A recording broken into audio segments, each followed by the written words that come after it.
क्या श्री राम जी मूर्ति पूजक थे? क्या वो शिवलिंग की पूजा करते थे? ये इस तरह की बातें समाज में प्रचलित हैं। श्री राम जी हैं, सीता जी हैं, कौशल्या जी हैं, दशरथ जी हैं, राम के समय के सभी लोग हैं। क्या वो मूर्ति पूजक थे, शिवलिंग पूजक थे? तो इसकी जानकारी के लिए हमें परीक्षा करनी चाहिए। नारद जी बता रहे हैं राम जी के विषय में कि राम जी वेद वेदांग तत्वज्ञ, धनुर्वेदे च निष्ठितः, वेद वेदांग के तत्वज्ञ हैं, धर्मज्ञ हैं। ये उनकी योग्यता है।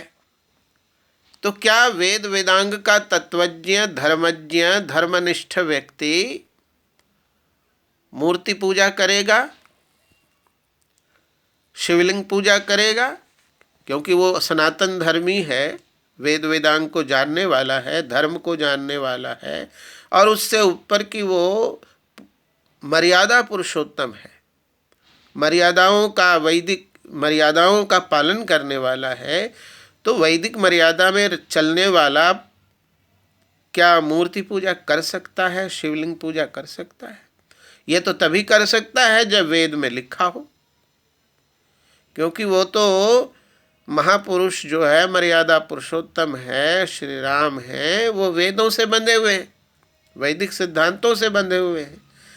और इसीलिए तो वो वाल्मीकि के चरित्र नायक बने।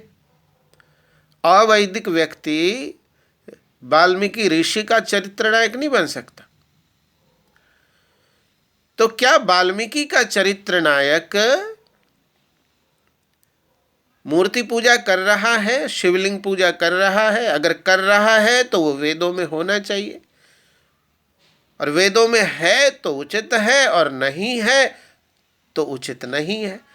और जो अवैदिक आचरण करेगा, अनुचित करेगा, वो वाल्मीकि जैसे ऋषि का चरित्र नायक नहीं हो सकता। उसके काव्य का पात्र चरित्र नायक नहीं बन सकता है। तो इसलिए हमें परीक्षा करने की आवश्यकता है।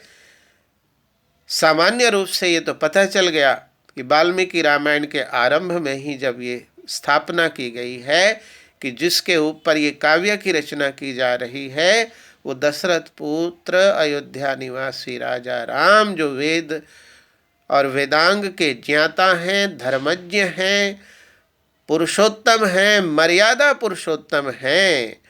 तो जो इन सब गुणों को धारण करता है वो वेद विरुद्ध आचरण नहीं कर सकता। तो क्या वेदों में या रामायण में शिवलिंग पूजा का विधान है, प्रतिमा पूजन का विधान है? तो देखें, 4 वेद, 6 शास्त्र, 11 उपनिषद, मनुस्मृति, इन सब में कहीं भी मूर्ति पूजा का विधान नहीं है। अपितु मूर्ति पूजा का निषेध मिलता है, विधान तो नहीं है, निषेध है। न तस्य प्रतिमा अस्ति यस्य नाम महद्यस्। और हमारा इतिहास स्वयं वाल्मीकि रामायण, महाभारत, गीता आदि में भी कहीं भी मंदिर बनाने, मूर्ति पूजने का उल्लेख नहीं है। कहीं श्री राम जी, सीता जी, कृष्ण जी, रुक्मिणी जी, शंकर जी, पार्वती जी किसी मंदिर में जाते हों, मूर्ति पूजा करते हों, ये कहीं न लिखा है।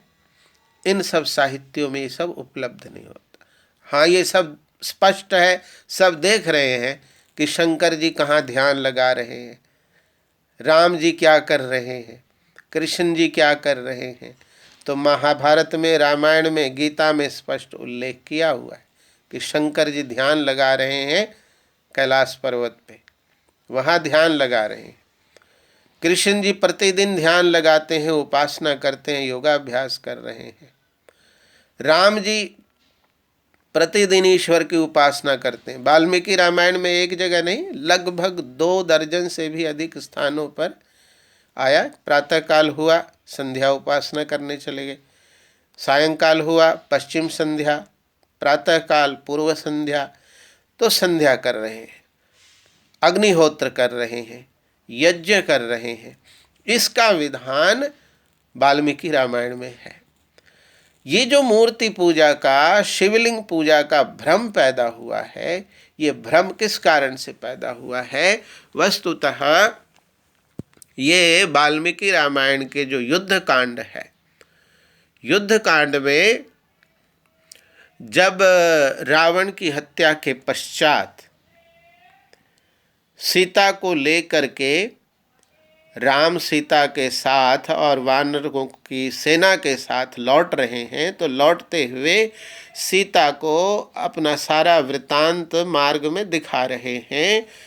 तो कि कैसे कैसे हम लोग पुष्पक विमान से नीचे सीता को दिखाते हुए जा रहे हैं। तो राम सीता को बता रहे हैं, ठीक लंका से जब चल पड़ते हैं तो पहले समुद्र और समुद्र के पश्चात किनारे जो सेतु बंध है, जो पुल बनाया था श्री राम जी की सेना ने, तो यहाँ पर वो लिख रहे हैं कि हे सीते अत्र पूर्वम महादेव प्रसादम अकरोद विभु। हे सीते, यहीं पर देवों के देव महादेव सृष्टिकर्ता परमात्मा ने हम पर कृपा की थी, और यहीं पर विभीषण आकर के हमसे मिला था, और यहीं पर हम सब ने मिल कर के सेतु का बंधन किया था, और पुल बांधने के पश्चात ये सब रावण और लंका की विजय का कार्य सफल हो सका, संपन्न हो सका, और तुम्हें हमने प्राप्त किया।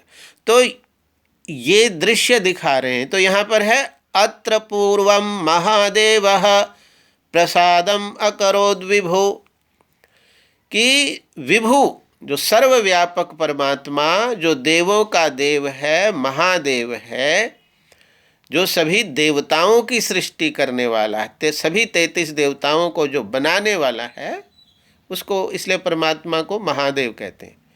पृथ्वी जल अग्नि वायु आकाश सूर्य चंद्र ग्रह नक्षत्र ये सब देव है, और इन सब देवों का जो निर्माता है उसको महादेव कहा गया है। तो परमात्मा महादेव है। यहाँ महादेव से मतलब ओम से ही है, सृष्टिकर्ता ब्रह्म से ही है। और वेद में, ऋग्वेद और यजुर्वेद में महादेव यज्ञ को भी कहा है। जो अग्निहोत्र का कार्य हम लोग करते हैं उसको भी वहाँ महादेव कहा है। तो श्री राम स्वयं ही प्रतिदिन यज्ञ करते थे, अग्निहोत्र करते थे, सीता करती थी और कौशल्या करती थी, सब करते थे।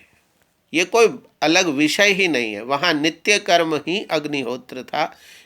तो जहाँ पर ध्यान करते हुए महादेव सृष्टिकर्ता निराकार सच्चिदानंद ब्रह्म का ध्यान किया जाता था, वहीं पर अग्निहोत्र की क्रिया में जो अग्नि के द्वारा सभी 33 देवताओं को आहुतियाँ चढ़ाई जाती हैं, इसलिए अग्नि को भी गौण अर्थ में महादेव कहा गया है। तो वेद में ये जो वाल्मीकि रामायण में जो महादेव शब्द आया है, यहाँ ये नहीं है कि अत्र पूर्वम महादेवः, महादेव ने प्रसादम अकरोद, हम पर कृपा की, विभु जो व्यापक ब्रह्म है उसने, विभु विशेषण है, महादेव भी विशेषण है, विभु विशेषण है। प्रसादम कृपा की, प्रसन्न किया हमें, अकरोद प्रसादम अकरोद कृपा की, प्रसन्न किया हमें। तो राम ने किसी शिवलिंग की यहाँ तो कोई चर्चा ही नहीं है, किसी प्रतिमा की कोई चर्चा नहीं है।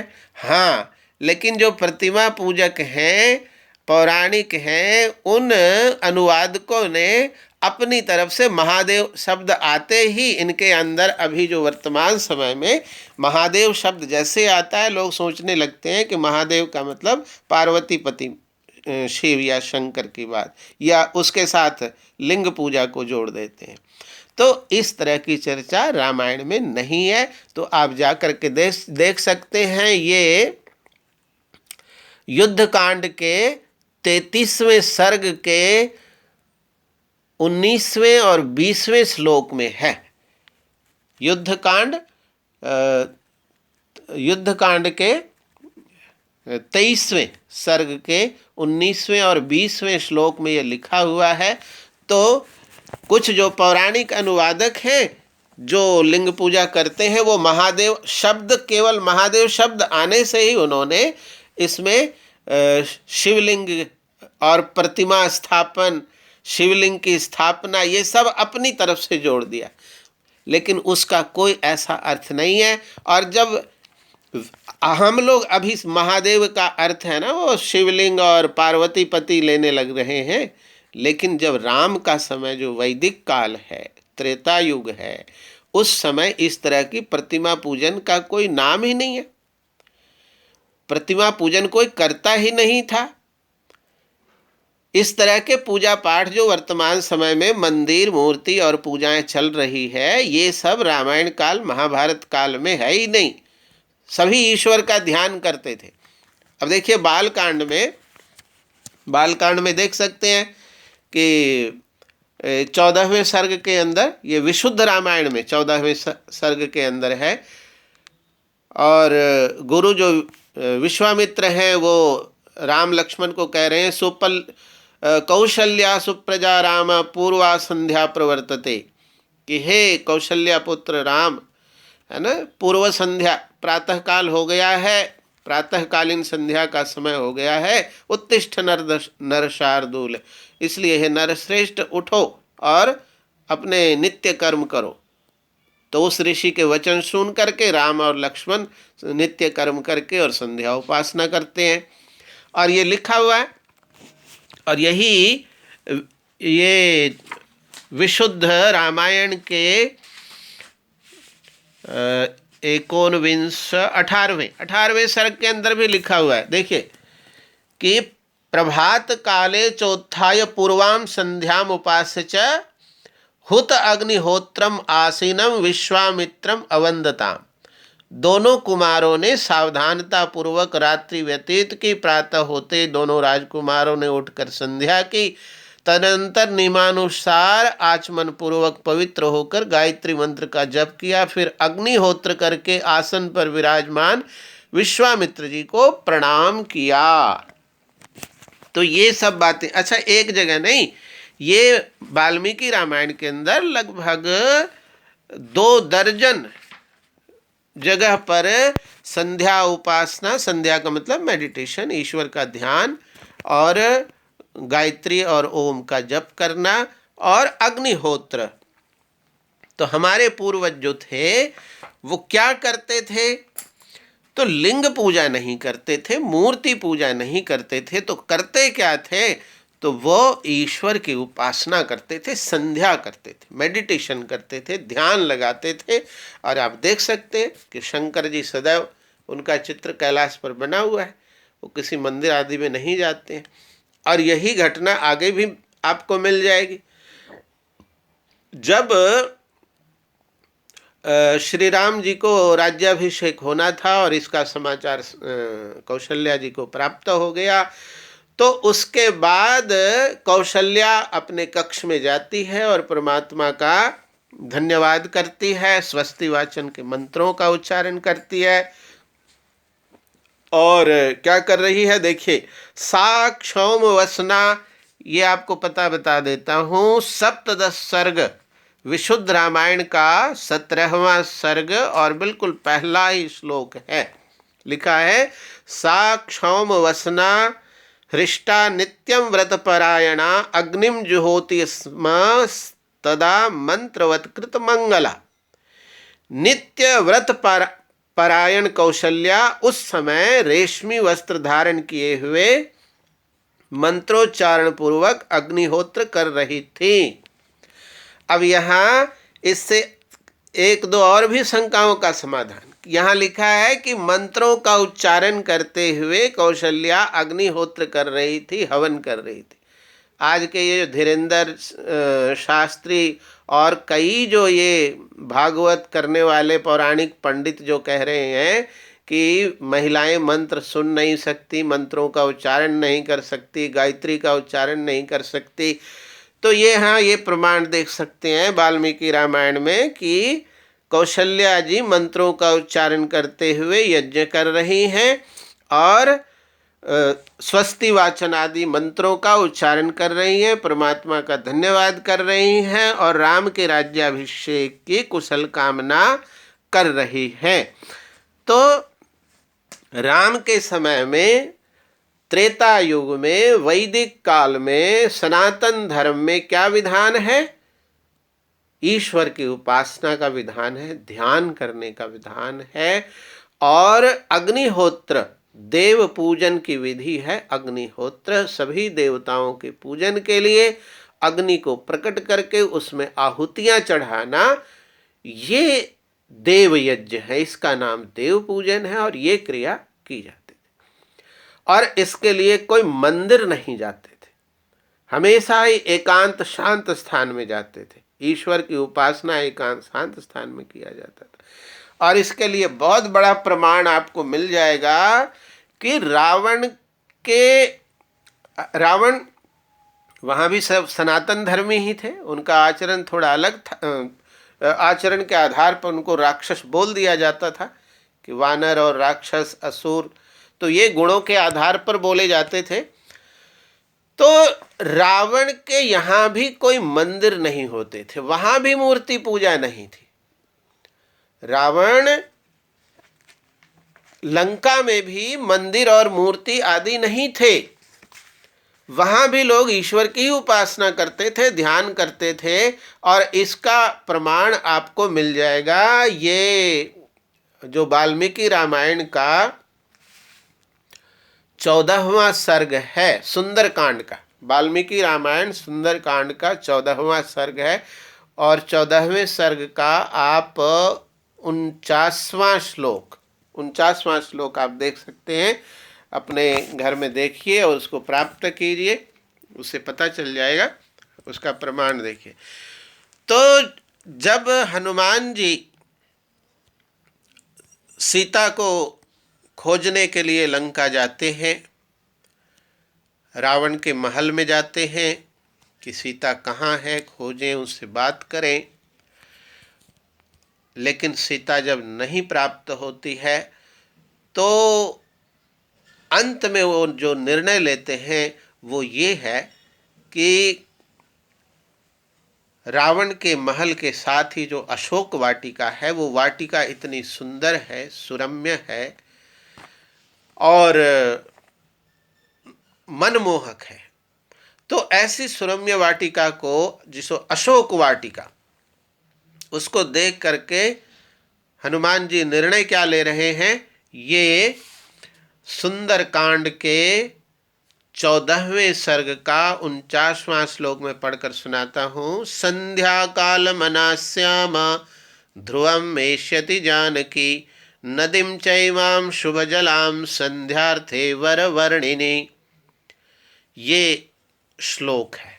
संध्या काल मना श्यामा, संध्या काल मना, संध्या काल, संध्या उपासना ध्यान करने का जब समय हो जाएगा तो श्यामा जानकी ध्रुवम एष्यति, तो इस अशोक वाटिका के जिसमें सुंदर नदी का जल प्रवाहित हो रहा है, सुंदर नदी में सुंदर जल कल कल धारा प्रवाहित हो रही है, ऐसी अशोक वाटिका में संध्या उपासना करने के लिए नदीम चैमाम शुभ जलाम संध्यार्थे, संध्या काल, संध्या का जब समय हो जाएगा तब संध्यार्थे, संध्या करने के लिए जानकी ध्रुवम एष्यति, सीता अवश्य आएगी। तो ये निश्चय था उस समय, हनुमान को भी निश्चय था और सीता को भी निश्चय था, उस समय के लोगों को निश्चय था कि संध्या उपासना के लिए समय जो है, जैसा वेद में लिखा है ना, उपहुवरे गिरिणाम संगमे च नदीनाम धिया विप्रो अजायत, ये बात गीता में भी लिखी हुई है, ये बात मनुस्मृति में भी है कि ईश्वर उपासना के लिए एकांत, शांत और अगर प्राकृतिक स्थान हो तो बहुत ही अच्छा है कि वो नदी का किनारा हो, वो वाटिका हो, सुरम्य प्राकृतिक स्थान हो, वहाँ पर ध्यान शीघ्र ही लगता है। जब तारे और सूरज और चांद और सितारे दिख रहे हो, नदी तरफ पहाड़ हो, जब परमात्मा की सृष्टि आपको दिख रही हो, तो परमात्मा का ध्यान अधिक सरलता से लग सकता है। तो ये प्रमाण, इससे पता चलता है कि लंका में भी कोई मंदिर नहीं होते थे, न मूर्तियां होती थी। मंदिर शब्द आता है, मंदिर शब्द उणादि कोश के अंदर है, अमर कोश के अंदर है। मंदिर का अर्थ घर है। मंदिर घर का पर्यायवाची है। घर के पर्यायवाची शब्द जो 20-25 शब्द हैं, उन्हीं में से एक शब्द मंदिर है। तो मंदिर घर के लिए उपयोग होता था। मंदिर शब्द का उपयोग अभी भी साहित्य में घर के लिए होता है। लेकिन अब मंदिरों की संख्या, जहाँ मूर्तियाँ रखी जाती हैं और जहाँ लोग है ना पूजा पाठ करने जाते हैं, षोडशोपचार करने जाते हैं, वो प्रचलन अब चल गया। तो मंदिर शब्द का अब अर्थ हम बिल्कुल अलग वस्तु के लिए ले रहे हैं। साहित्य में, वैदिक साहित्य में, प्रारंभिक जो साहित्य हैं, उनके अंदर मंदिर का अर्थ घर है, जहाँ पर हम रहते हैं, सोते हैं, खाते हैं, पीते हैं, नित्य क्रियाएं करते हैं। उसी स्थान का नाम मंदिर है। जहाँ मन लगता है, जहाँ पवित्रता होती है, तो उसको मंदिर कहते हैं। तो मंदिर शब्द का अर्थ उनादि कोश में, अमर कोश में घर के लिए आया है। और इन्हीं अर्थों में प्राचीन साहित्य में मंदिर का, तो मंदिर शब्द आजकल जो जिस अर्थ में प्रचलित हो गया है, वो अर्थ में नहीं। तो ये मंदिर, ये मूर्तियाँ, इस तरह की पूजाएं रामायण काल में, महाभारत काल में, गीता में उस समय नहीं होते थे। वो सभी वेद के अनुसार सनातन धर्मी थे और इसलिए वो सनातन धर्म का आचरण करते हुए उसके अनुसार ईश्वर की उपासना किया करते थे। अगर कोई कहता है कि राम जी, जैसे आज कई लोग कहते हैं राम जी शिकार करते थे, मांसाहार करते थे, अगर कोई कहता है कि राम मांसाहार करते थे, तो वास्तव में वो मर्यादा पुरुषोत्तम नहीं होंगे, वेदानुसार नहीं होंगे। और अगर कोई कहता है कि राम जी शिवलिंग पूजते थे, मूर्ति पूजा करते थे, तो भी वो वेद विरुद्ध आचरण है। और वेद विरुद्ध आचरण करने वाला हमारा वाल्मीकि ऋषि का चरित्र नायक नहीं हो सकता। और एक बात ये कि मनुष्य कोई भी सर्वज्ञ नहीं है। सर्वज्ञ नहीं है तो जो भी देहधारी है, चाहे ब्रह्मा, विष्णु, शिव, गणेश, राम, कृष्ण, जो भी हुए, जब देह धारण कर लिया, शरीर धारण कर लिया, तो हमारी सारी शक्तियां सीमित हो जाती हैं। तो कोई देहधारी पूर्ण नहीं है। और देहधारी पूर्ण नहीं है तो 100% उसके सारे आचार व्यवहार आदर्श भी नहीं हो सकते।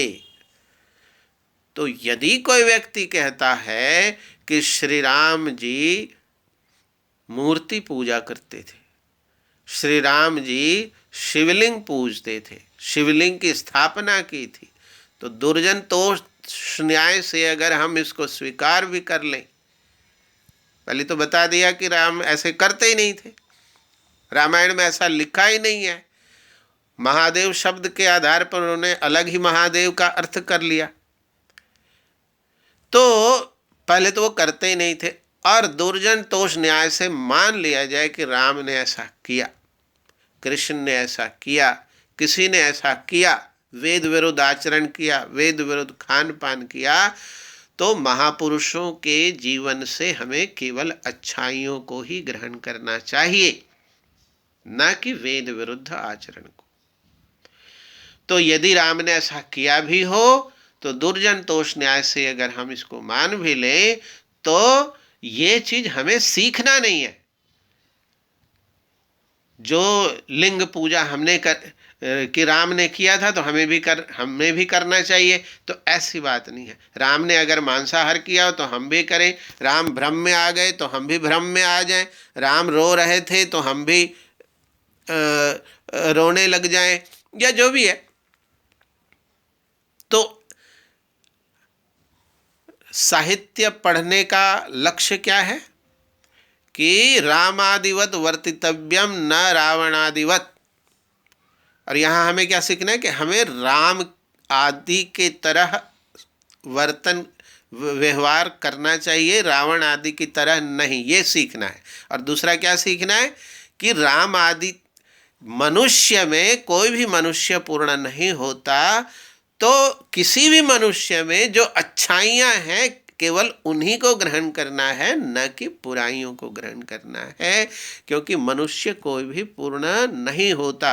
न सर्वम सर्वम जानाति, ये चाणक्य का जो वचन है कि कोई न सर्वम सर्वम, कोई भी सब कुछ नहीं जानता है। तो जो देहधारी है, शरीरधारी है, वो सर्वज्ञ नहीं होता है। उसके जीवन में त्रुटि हो सकती है, दोष हो सकते हैं, लेकिन हमें उनके दोषों को ग्रहण नहीं करना है।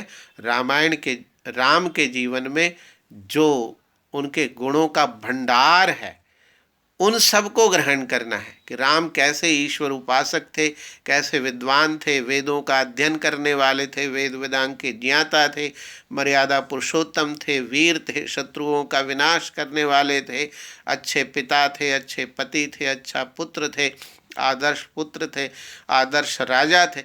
हमें ये सीखना है, न कि वेद विरुद्ध आचरण को ढूंढ कर कि वो प्रतिमा पूजन कर रहे थे, वो लिंग स्थापना कर रहे थे, हाँ, वो शिकार करते थे और मांसाहार करते थे, और वो इस तरह की बातों के चक्कर में आना है। तो हमें महापुरुषों के जीवन से अच्छाइयाँ ही सीखनी है, न कि बुराइयाँ। तो हमने प्रमाणों के आधार पर आपको बताया है, और प्रमाण आपको बता दिए हैं। आपके घर में रामायण पुस्तक पढ़ी होगी, चाहे वो गोरखपुर वाली हो या विशुद्ध रामायण हो, तो विशुद्ध रामायण के भी पते बता दिए हैं, और जो दूसरा गोरखपुर वाली रामायण है उसका भी पता हमने बता दिया है। उसको देखें, ढूंढें, और अगर आप राम के सच्चे भक्त हैं तो मंदिर और मूर्ति पूजा के समर्थक नहीं हो सकते हैं, और ना आप इसको करेंगे। राम ईश्वर उपासक थे, वेदों के अनुसार चलते थे। हम सब ईश्वर की उपासना करते हैं, हम भी उन्हीं की तरह सुबह शाम संध्या उपासना करते हैं। गुरु मंत्र गायत्री से लेकर गायत्री पर्यंत जो नमस्कार पर्यंत जो 18 ऋचाएँ हैं, उन ऋचाओं से संध्या उपासना करनी चाहिए, देव पूजन अग्निहोत्र करनी चाहिए।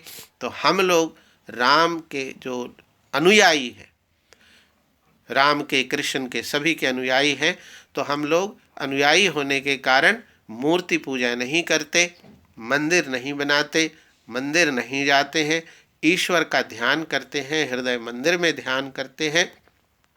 और आप सबको भी यही करना चाहिए। राम जी मिलते समय नमस्ते करते थे। वाल्मीकि रामायण में, महाभारत में, गीता में, सब जगह नमस्ते, वेद शास्त्र में नमस्ते का उपयोग किया हुआ है।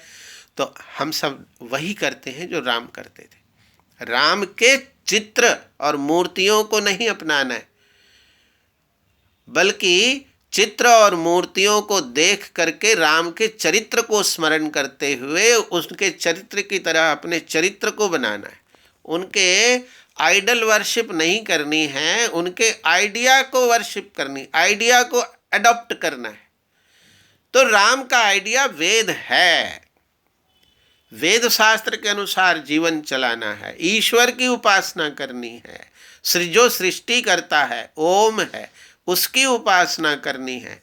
और हम जब एक दूसरे से मिलते और बिछड़ते हैं तो ओ नमस्ते शब्द का उपयोग करना है, जैसे हमारे पूर्वज करते थे। अब हम सोच रहे हैं कि हम बड़े राम भक्त हैं और नमस्ते करते ही नहीं, नमस्ते से बचते हैं। कोई राधे राधे कर रहा है, कोई जय सिया राम कर रहा है, कोई जय श्री राम कर रहा है, जिसको जो मन आ रहा है वो तरह तरह के अभिवादन बोल। राम जी का गुरु मंत्र, कृष्ण जी का गुरु मंत्र गायत्री मंत्र था। हम लोग जो उसके अनुयायी, हम सबका भी गुरु मंत्र गायत्री मंत्र है। राम जी का इष्ट देवता पता है? राम जी का इष्ट देवता जब उनका जन्म हुआ तो वशिष्ठ, गुरु वशिष्ठ के को बुला करके राजा दशरथ ने संस्कार करवाया, और गुरु वशिष्ठ ने के साथ ही तो राम लक्ष्मण भरत शत्रुघ्न सबकी जिह्वा पर उन्होंने ओम लिखा। और ये ओम जो है ना, यही राम का इष्ट देव है। राम का ही नहीं, सबका इष्ट देव है। हमारा भी इष्ट देव ओम ही है, राम जी का इष्ट देव ओम ही है। तो राम जी का इष्ट देव, कृष्ण जी का इष्ट देव, सबका इष्ट देव ओम है। तो हम जो राम के अनुयायी हैं, हमारा भी इष्ट देव ओम है। राम आर्य थे, हम भी आर्य हैं। और राम जी सनातन धर्मी थे, हम सनातन धर्मी हैं। वो हिंदू नहीं थे, राम जी सनातन धर्मी थे। तो राम सनातन धर्मी थे, आर्य थे, हम भी सनातन धर्मी आर्य हैं। राम वेद के अनुसार जीवन व्यतीत करते थे। राम का धर्म ग्रंथ वेद था, हमारा भी धर्म ग्रंथ वेद है। वो वेदानुसार आचरण करते थे, हम भी वेदानुसार आचरण करते हैं। उनका गुरु मंत्र गायत्री मंत्र था, हमारा भी गुरु मंत्र गायत्री मंत्र है। उनका अभिवादन नमस्ते था, हमारा भी अभिवादन नमस्ते है। तो हम उनके चरित्र को अपना करके पूरे समाज में एकता ला करके ही सच्चे अनुयायी और सच्चे राम भक्त बन सकते हैं। केवल उत्साह में बिना ज्ञान के इधर उधर की बातें करके हम समाज को सही स्थिति में नहीं ला सकते। तो आप इसको अधिक से अधिक श्रवण करें, धैर्य से श्रवण करें और इसको प्रसारित करने का प्रयास करें, जिससे सारे समाज को राम, श्री राम जी के विषय में, उस काल के लोगों के विषय में पता चल जाए और हमें उसका अनुकरण करना है। और इसको साझा भी करें, लोगों तक पहुंचाएं। बहुत बहुत धन्यवाद आप सबका।